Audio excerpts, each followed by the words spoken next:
Dans ce chapitre, nous définirons les différents types de tissus. Nous préciserons leur composition et donnerons des exemples et les rôles de chacun. Il existe 4 grands types de tissus. Le tissu musculaire dont ses cellules particulières permettent de réaliser des mouvements, le tissu nerveux composé de neurones qui permet la communication, ainsi que le tissu épithélial et le tissu conjonctif. Pour rappel, les tissus sont des ensembles de cellules réalisant une même fonction. Les tissus épithéliaux, nommés aussi épithélium, sont des ensembles de cellules collées les unes aux autres. Ces cellules sont reliées entre elles par des desmosomes. Les premières cellules d'un tissu épithélial sont posées sur une lame basale et elles y sont reliées par des hémidesmosomes. Une lame basale est donc une fine membrane présente à la base des tissus épithéliaux. Pour nommer les tissus épithéliaux, il faut prendre en compte la forme et le nombre de couches de cellules. Il existe 3 formes de cellules, les cellules pavimenteuses qui sont plates, les cellules cubiques formant des cubes et les cellules prismatiques qui sont des cellules hautes. Un tissu épithélial peut être formé d'une seule couche de cellules, il sera dit simple, ou de plusieurs couches de cellules, il sera dit stratifié. Sur cette image, nous retrouvons différents types de tissus épithéliaux. Tous ces tissus sont des tissus épithéliaux car leurs cellules sont collées les unes aux autres. Le premier est un tissu épithélial prismatique stratifié car ses cellules sont plus hautes que larges et elles forment 2 couches. Le second est un tissu épithélial pavimenteux simple. Ce troisième tissu est un tissu épithélial cubique stratifié. Celui-ci est un tissu épithélial prismatique simple. Ce tissu est un tissu épithélial cubique simple. Quand il y a différentes formes de cellules, il faut toujours prendre en compte celles des cellules les plus hautes. Par exemple ici, il s'agira d'un tissu épithélial pavimenteux stratifié. Il s'agit par exemple de l'épiderme. Il existe 2 types de tissus épithéliaux. Tous peuvent être décrits par la méthode précédente. Il y a les tissus épithéliaux de revêtement qui vont recouvrir un organe et les tissus épithéliaux glandulaires qui vont produire une sécrétion. En recouvrant les organes, les tissus épithéliaux de revêtement les protègent de différentes façons. Ils les protègent des agressions mécaniques comme les frottements. Ils les protègent aussi contre les produits chimiques. S'ils contiennent de la mélanine par exemple, ils vont les protéger contre les rayons ultraviolets. En étant des barrières infranchissables, ils protègent les organes contre les infections. Mais ils permettent tout de même de réaliser des échanges, et pour ceux qui possèdent des cellules ciliées, ils permettent de réaliser des mouvements. L'épiderme est par exemple un tissu épithélial pavimenteux stratifié qui recouvre la peau.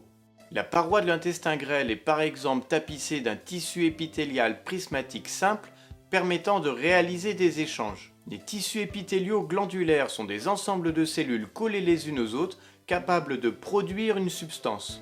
Les glandes, qui sont des organes capables de produire une sécrétion, sont donc constituées de tissus épithéliaux glandulaires. Selon leur lieu de sécrétion, il existe 3 types de glandes. Les glandes exocrines, endocrines ou mixtes. Les glandes exocrines sont des organes évacuant leur sécrétion dans le milieu externe. Il s'agit par exemple des glandes cutanées comme les glandes sudoripares qui produisent la sueur et les glandes sébacées qui produisent le sébum. Il y a aussi les glandes digestives comme les glandes salivaires qui produisent la salive ou encore les glandes mammaires qui produisent le lait maternel.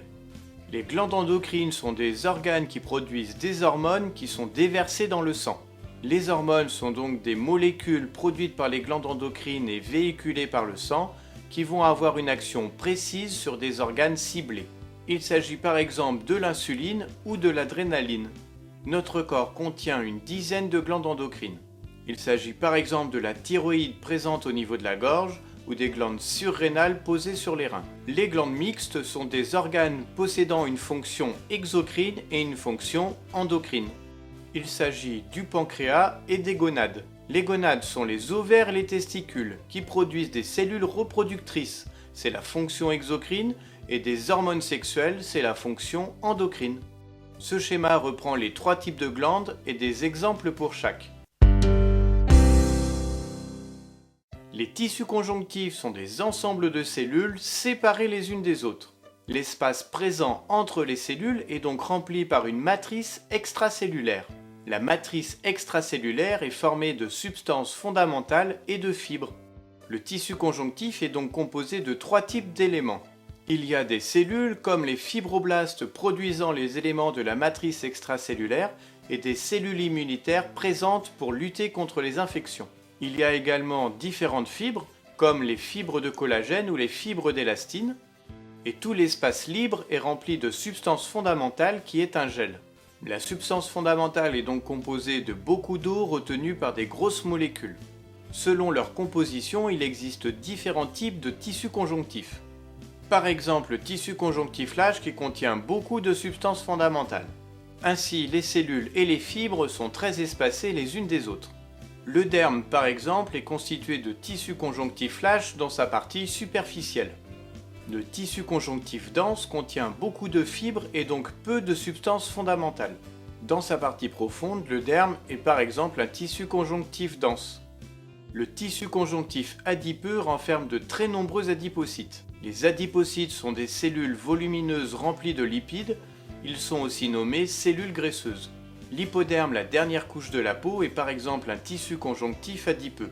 Pour certains organes, un tissu épithélial et un tissu conjonctif peuvent s'associer pour former une séreuse ou une muqueuse. Une séreuse est une membrane qui va envelopper certains organes. Par exemple, il s'agit de la plèvre enveloppant les poumons ou du péricarde présent autour du cœur.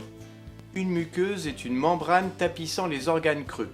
Elle produit du mucus, les voies respiratoires ou l'intestin. La maîtrise de ce chapitre vous permettra de bien comprendre la structure des différentes couches de la peau.